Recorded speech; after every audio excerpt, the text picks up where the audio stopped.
War between Ukraine and Russia, just one of the topics President Trump discussed with German Chancellor Friedrich Merz yesterday at the White House, with Merz urging Trump to increase pressure on Russia. The German Chancellor also invoked D-Day as an example of another time the United States helped a European ground war, leading to this exchange.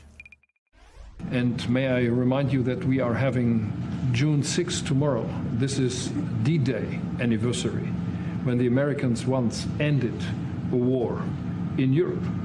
And I think this is in your hand in specific, in ours. That was not a pleasant day for you? No, that was not a pleasant... This was not a great in day. the long run, Mr. President, this was the liberation of my country from Nazi dictatorship. That's true. That's true. And we know what we owe you. But this is the reason why I'm saying that America is, again, in a very strong position to do something on this war and ending this war. So let's talk about what we can do jointly.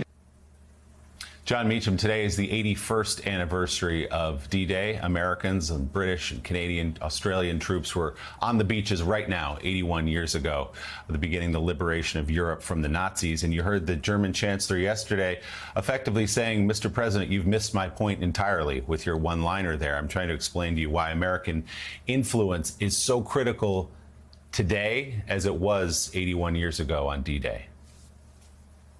This is the hinge of the 20th century. It's in many ways the moment, this operation that created a world that could be a post-war world. I think it is a remarkable thing. I think David can shed more light on this than I can, but that's a remarkable moment when the head of government of the former combatant nation, Germany, would talk about that in terms of what we owe you for liberating us from Nazi dictatorship. That's a moment where you really should step back just for a second, and it's beyond Musk, and it's beyond tweets, and it's beyond the things that understandably consume us every day.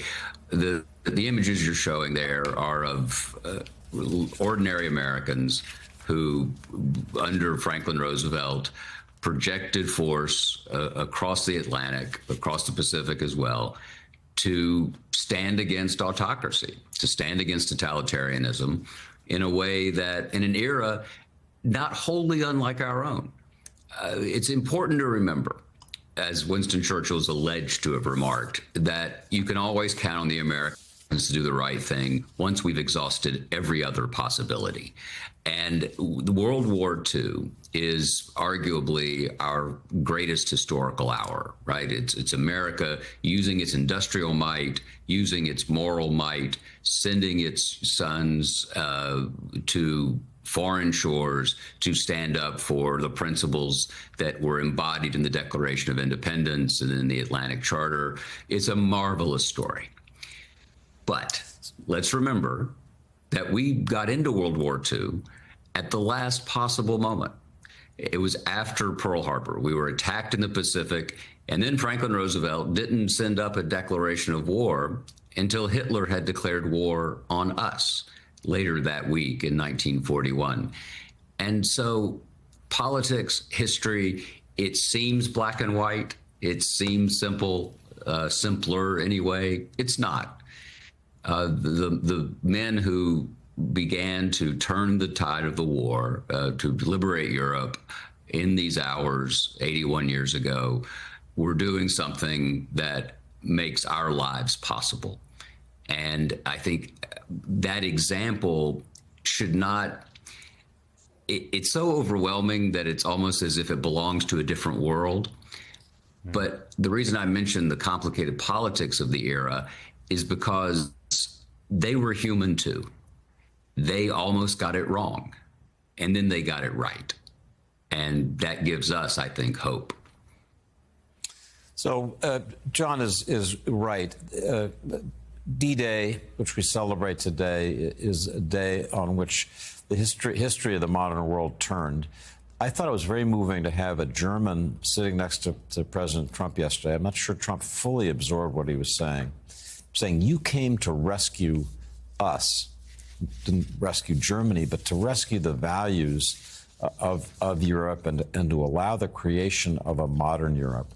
I've sat with Joe and others from Morning Joe at that graveyard in Normandy where the crosses, grave markers of all those thousands of Americans who died on D-Day are so visible.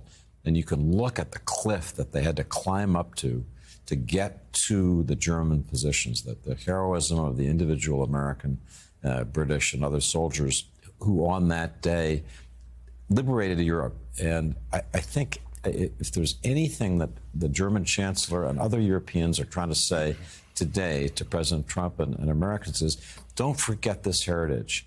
You have been the people who came to the rescue when Europe was facing enormous danger from adversaries like Hitler, and Europeans would say today, like Vladimir Putin.